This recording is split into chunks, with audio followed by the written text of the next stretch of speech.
মার্কিন সামরিক বাহিনী জানিয়েছেন আজ শনিবার ইয়েমেনের হুতি রাডার সাইটের বিরুদ্ধে মার্কিন বাহিনী হামলা চালায়। সকাল 3:45 মার্কিন বাহিনী ইয়েমেনের একটি হুতি রাডার সাইটের বিরুদ্ধে এই হামলা চালিয়েছে। এই স্ট্রাইকটি ইউএসএস কার্নি DDG-64 দ্বারা টমাহক ল্যান্ড অ্যাটাক মিসাইল ব্যবহার করে পরিচালিত হয়েছিল এবং এটি ছিল 12 জানুয়ারি গৃহীত স্ট্রাইকের সাথে যুক্ত একটি নির্দিষ্ট সামরিক লক্ষ্যবস্তুতে একটি ফলো অন অ্যাকশন, যা হুতিদের সামুদ্রিক জাহাজগুলিতে আক্রমণ করার ক্ষমতাকে হ্রাস করার জন্য ডিজাইন করা হয়েছিল। ইউএস সেন্ট্রাল কমান্ড সামাজিক গণমাধ্যম এক্স হ্যান্ডেলে এ তথ্য দিয়েছেন। 19 নভেম্বর থেকে ইরান সমর্থিত হুতি জঙ্গিরা লোহিত সাগর এবং ইডেন উপসাগরে 28 বার জাহাজ আক্রমণ চেষ্টা করেছে।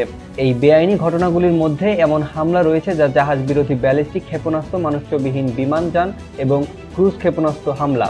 এই স্ট্রাইকের সাথে লোহিত সাগর, বাব আল মানদেব প্রণালী এবং ইডেন উপসাগরে পরিচালিত 20টিরও বেশি দেশের প্রতিরক্ষামূলক জোট অপারেশন সমৃদ্ধি গার্ডিয়ানের সাথে কোনো সম্পর্ক নেই এবং এটি থেকে আলাদা। মার্কিন প্রতিরক্ষা সচিব লয়েড অস্টিন গত মাসে হুতি হামলা মোকাবেলায় একটি বহুজাতিক মিশন অপারেশনের সমৃদ্ধি গার্ডিয়ান গঠনের ঘোষণা দেন।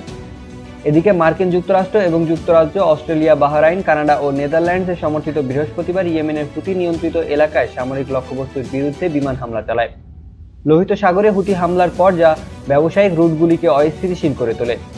বাইডেন প্রশাসন বলছেন যে স্ট্রাইকগুলি প্রতিরক্ষামূলক প্রকৃতির ছিল এবং এর উদ্দেশ্য ছিল হুতিদের লোহিত সাগরে জাহাজের আঘাত করার ক্ষমতা হ্রাস করা। উল্লেখ থাকে যে লোহিত সাগরে তেল এবং জ্বালানি পরিবহনের জন্য বিশ্বের সবচেয়ে বেশি ব্যবহৃত সমুদ্র পথগুলোর মধ্যে এটি একটি।